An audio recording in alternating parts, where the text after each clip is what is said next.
Well, hello, General Hospital Daily Recap fans. Today's daily recap is for Friday, January the 5th, 2024. Friday, January the 5th. I'm getting ready to do something, y'all, I have never done before. I'm doing it anyway.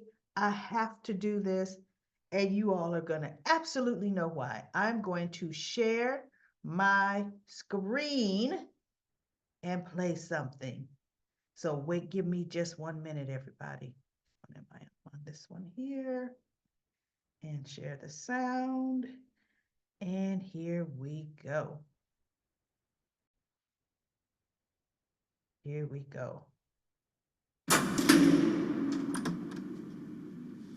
You know what they say? When one door closes, another door opens.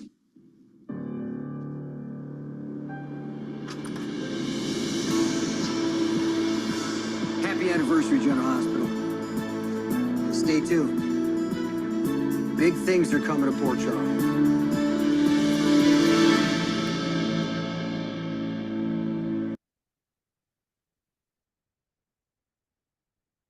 Oh my goodness. Jason Morgan is coming back. Ah, my heart dropped and I screamed when I saw that, everybody. Ah, Stone Cold coming back. Already wrapped up there on days. Good. You had a detour. You had fun messing around, but you coming home, boy. You coming home. Oh, goodness gracious. I was like, oh my God. ABC, I apologize for showing your clip, but I had to show your clip. Ah, that makes me so happy. And you want to know what? Poor Drew. He can't catch a break. Last time Jason came back, he lost his wife. Pam ended up dropping him like a hot potato. And Carly's, I love Drew. I love Drew. Soon as Jason walks through the door, Carly's gonna be like, Drew, who? Okay, there is no comparison. Ah, my goodness. So, everybody, I am going to do a quick, it's not even really a recap because the General Hospital 60-year event thing, that was kind of like a recap, but I am going to highlight some of the pictures that they showed. I'm going to do that in a separate video. Okay, I'm going to do that in a separate video, but I'm still beaming.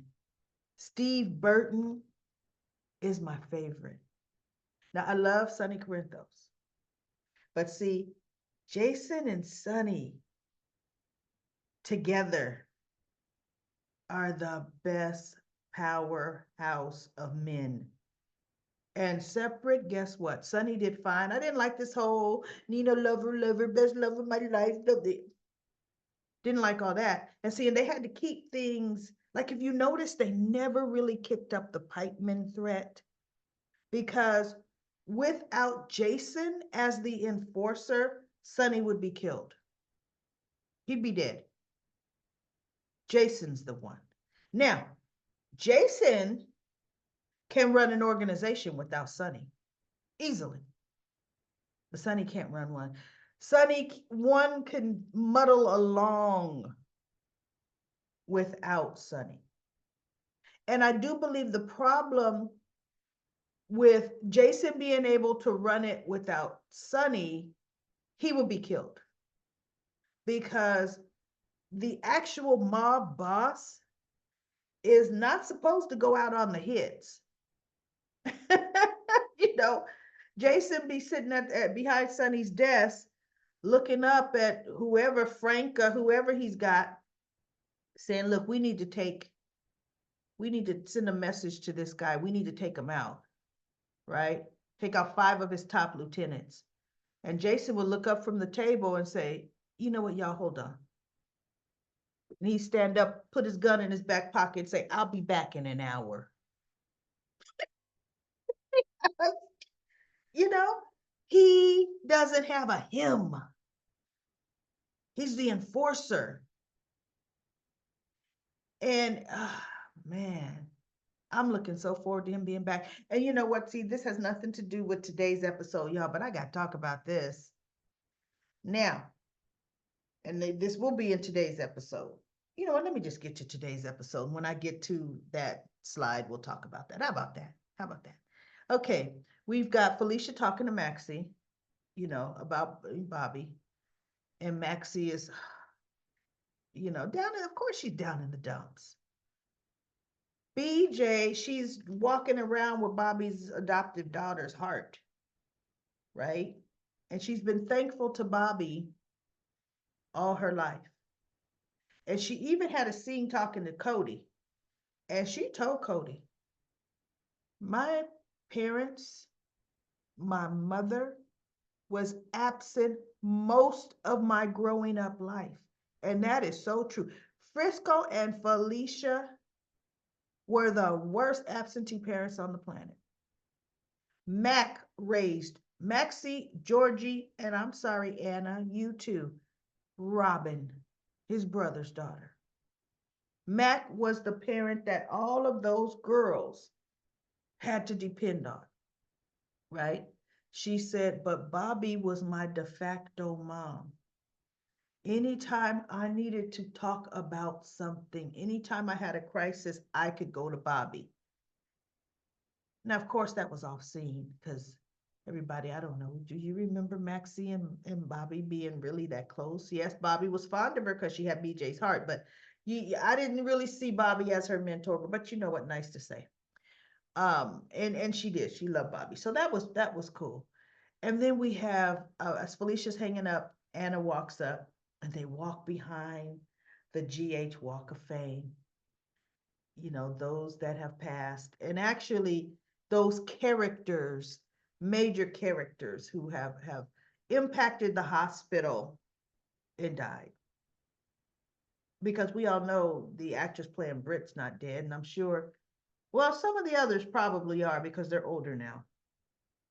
They probably are. I don't know if Amy, the one playing Amy Vining is, but anyway, so they hug and they say, are you ready to do this? And they're like, yeah. And we wonder, what are they doing? Well, they're going and they're packing up Bobby's office. How good of them to do that? Because see, that's something Carly shouldn't have to do. She shouldn't. And in real life, I don't think in a hospital they let the family come in because you don't know what's hospital property, right? I might think, oh, look, this is my mama's laptop. You know, you picking that up and it's like, no, that's hospital property. That's the hospital's laptop. You know, so usually staff does that, but I'm so happy they showed her friends and they're looking at some of the things that Bobby had. Just she was a big memento, what do you call it? Memento? Keepsake, keeping them. So they had fond memories and they were looking at pictures, you know, just the pictures Bobby had on her desk. And, you know, just remembering good times, good things. So that was really nice. I like that. And then we had Sam. She tells Drew, and she was smart enough, guess what? To make sure her daughter wasn't in the house. Kudos to you. Because he goes, I'm here to pick up Scout. We got to go get her uniform. And she goes, Drew, about that. Well, wait a minute. No, if it ain't today, it's got to be tomorrow. So it needs to be today. Blah, blah, blah, blah. So he goes, well, where is she? She goes, Drew, I got to talk to you. Because Drew's heading up the stairs to go get her. And he's like, about what? And she tells him that Scout has been tied up in knots. She hadn't been eating. She's been having nightmares all about his decision to put her in this new school. And he goes, she seemed fine with it. She said she wanted to go. And he goes, and you were fine with it. She goes, well, you know what, Drew, you ambushed me in front of my daughter. And you ambushed her. And so he goes, well, where is she? Is she upstairs? He goes, no, Danny took her out to go get, and it was some kind of, I guess, treat or snack or whatever, the equivalent of ice cream, right? And he goes, well, then I guess she's feeling better if she's eating, going out eating. And he goes, Sam says, she's feeling better because I told her she didn't have to go to that school. And he was like, you did what? You unilaterally made that decision. You do not have the authority to make all the decisions in our daughter's life. And Sam ended up saying, and neither do you. Neither do you. A decision like that, you should have come to me first, Drew. And you could have told me what you were thinking. And you should have got my input, because let's be real. You've been in jail for the last 2, 3 months. And before that, you were gone. I could tell you where my daughter's head is at. You didn't even give me the opportunity, right? Well, she didn't tell him that, but you know what I'm saying. That's the thought. She told him a lot of, I mean, she told him that in the gist. And I said, good for you. She handled it very tactfully.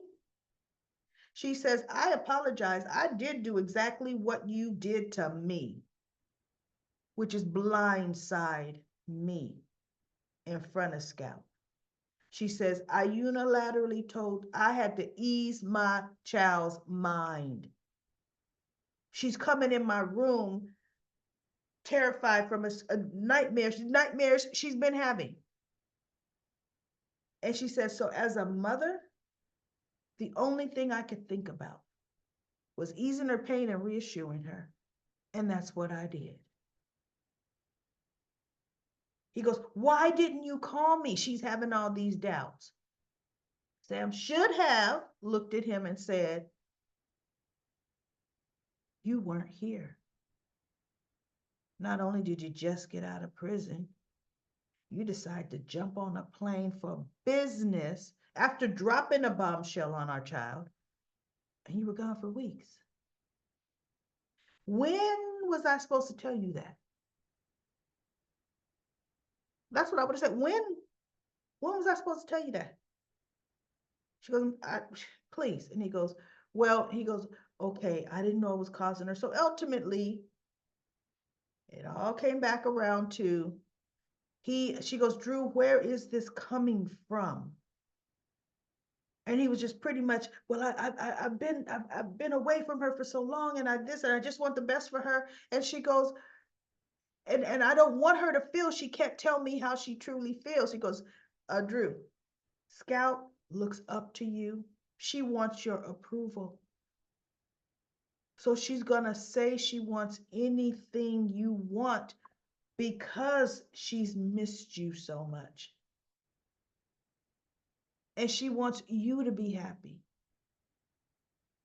But that's not what makes her happy. You want to uproot her in the middle of the school year. She's doing very well.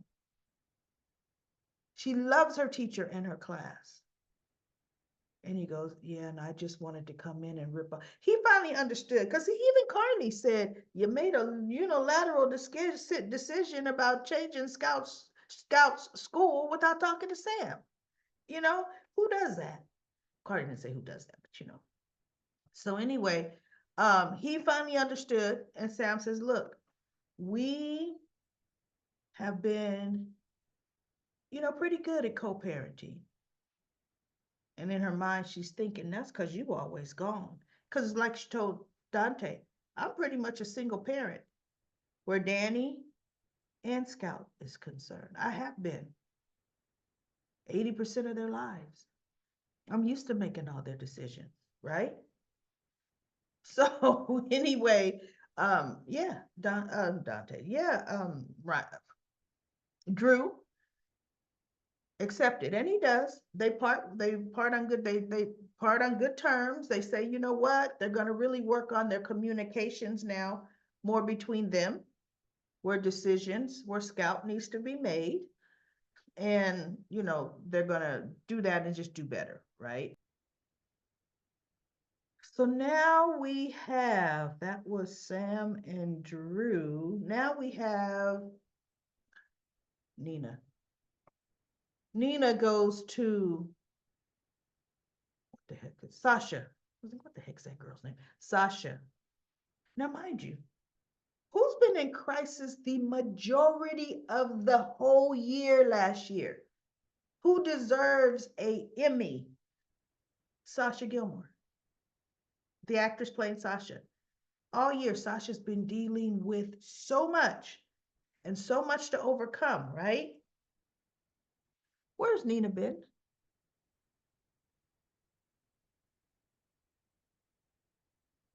But Nina has a night of crisis, and guess where she goes?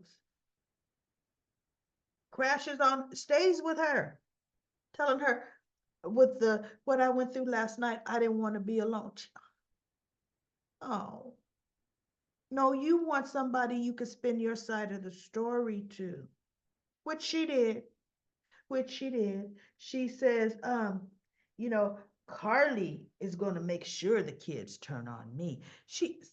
Ah, but one thing about Sasha, Sasha told her, she goes, and me coming here, I probably should have stayed in the Metro Court. Yes, you should have stayed in the Metro Court, right?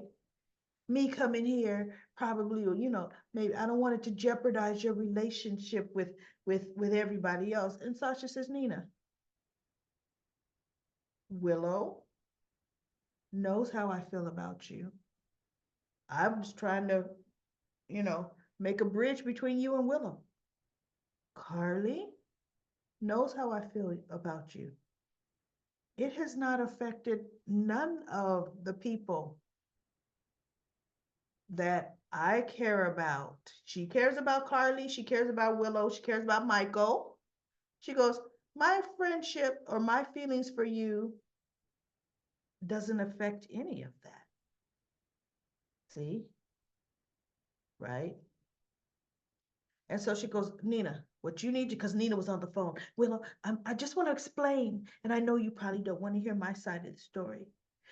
She did everything but say, because I'm sure Michael's filling your head with stuff. So she'll say that the very first time she talks to Willow, she's gonna rat Michael out. And not that Michael shouldn't be ratted out, but Michael's already ratted out about the blackmail. Willow knows, but Nita's gonna make sure she knows. Because I gotta deflect some of what I did. Look at what he did. Look what he did. Okay. It doesn't matter that he did what he did because I did what I did. That don't matter. Look what he did. Right? And so Sasha told her, Nina says, no, I've got to speak to her because, I already know, everything's over with Sonny. And Sasha's like, how can you say that? But I got to get to, I got to get to Willow. I have to get to my daughter. And Sasha said, Nina, I know your instinct is to plow ahead and try to make Willow forgive you. And Sasha said, it's not going to happen that way, Nina. It's not. I'm not saying Willow won't forgive you, but Willow's going to need time. And I can guarantee if you try to force it right now, Willow's going to shut you down. Shut you down, right? She said, just take some time. People are going to feel the way they feel. Who cares? Who cares how they feel? So do you know how they felt about me when it came out? I was lying. I was never your daughter after what I did to you. She says, it took time for people come around. She goes, you are the one person that never should have forgiven me. And look, you did, but it took time. It took Nina over a year to forgive Sasha, right? Over a year. So just give it some time. Nina's not going to listen. She's not going to listen at all. And you know what? Whatever Okay. So now Cyrus, Laura pretty much was by his bedside. She didn't stay the whole night, but she told Dante when he came in, she couldn't sleep. So she came back early in the morning and has been sitting there, you know, and just to make sure he's okay. So when Cyrus wakes up, Laura says, I'm going to go get the doctor. And Dante asked him who did it. And Cyrus wouldn't tell him. He was like, something about when the Lord moves him to tell, he will. Until then, he won't. you know, until then, it's irrelevant. My health is all that. I'm alive. That's all that matters. So Dante comes out and he tells Laura. Laura says, who did it to him? He goes, he wouldn't tell me. He's talking about, when the Lord moves him to, he will, if it does. He says, however, I think he might tell somebody he wants to get favor from, someone he respects. And she goes, who? Ooh, like a sister? So she looks at Dante and she goes in and she says, Cyrus, I understand you didn't tell Dante who did this to you. Nope. Nope. Wouldn't do any good. I'm alive. The Lord has blessed me with waking up. And she goes, Cyrus, cut it. You want a relationship with me? Then look, let's start by who did this to you? You're a victim in this. And so Cyrus is like, be careful what you wish for, dear sister. You might not like the answer. And she goes, who did it, Cyrus? She goes, Sonny Corinthos.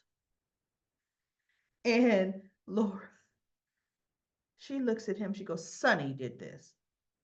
He goes, yep. She says, okay. Now, mind you, not that I'm condoning what Sonny has done to you. Okay? What did you do to provoke this, Cyrus? Sonny does not do things like this unprovocated. He doesn't. See, look, it's interesting to me how you're so willing to give him an automatic benefit of the doubt. And you won't even think I'm telling the truth on anything. I happen to be in the wrong place at the wrong time. I did nothing, dear sister. And I thought nothing but orchestrate the beat down. That's why he wouldn't fight back. The Sonny's like, fight back, Cyrus, fight back, as he's pummeling him. And I thought Cyrus is going to put Sonny in jail. When it was happening, I thought, oh my God, Sonny's falling into that trap. And he did, right? He goes, no, it was his dear wife that betrayed him. And he was simply taking out his wrath on me. So she goes out and she tells Dante that it was Sonny, right? That it was Sonny who did it. So Lois is over at Sonny's house, and Lois is Lois. Lois will say something and say, you know what? Now I know I'm probably overstepping with her. I can't even do her Brooklyn accent. I know I should keep out of it. It's none of my business, but I see you still wearing that ring. I can remember when Brenda betrayed you. You had that ring off your finger and in the harbor within hours. She goes, and it's been overnight and you still wearing that ring? Does that matter? I mean, does it mean you plan on taking her back? A woman who wanted to put the mother of your children in prison out of spite? Lois is like, because Sonny had her suitcases. He goes, Lois saw suitcases. And she goes, oh, where you going? You getting out? You taking a break? He goes, those aren't mine. And Nina is. And she's like, oh, good. Okay, kick her out. Sonny's like, she got a hotel. Really? Exactly. Get a suite. Right? And so then Lois was saying, okay, but it seems to me that you might be planning on forgiving her. Now, I know it ain't none of my business, but I need you to think about this. With what she has done, she's proven she can't be trusted, Sonny. And in your line of work, what's she gonna do in the future? You gotta think about that. And he's just, he's still like fuming inside. He's boiling. And he just like, he did engage with her a little bit, but she did most of the talking because that's Lois. Sonny's just so pissed. And he said, I gave up everything for her. I gave up my family. I just gave up respect of people. And she goes, oh, I see. I see. So you feel like if you ended with her, it all would have just been for nothing what you gave up. Right? And she said, but Sonny, is it worth what you gave up to stay with her? Knowing what she's capable of. Is that worth it? So she goes, come on, go get some stuff so I can clean up those knuckles. Go get, because she goes, okay, who's walking around? Who'd you do that to? And he wouldn't answer. And so he got up to go get some alcohol and a towel. And meantime, Dante comes, she answers the door. And he goes, I need to speak to Sonny.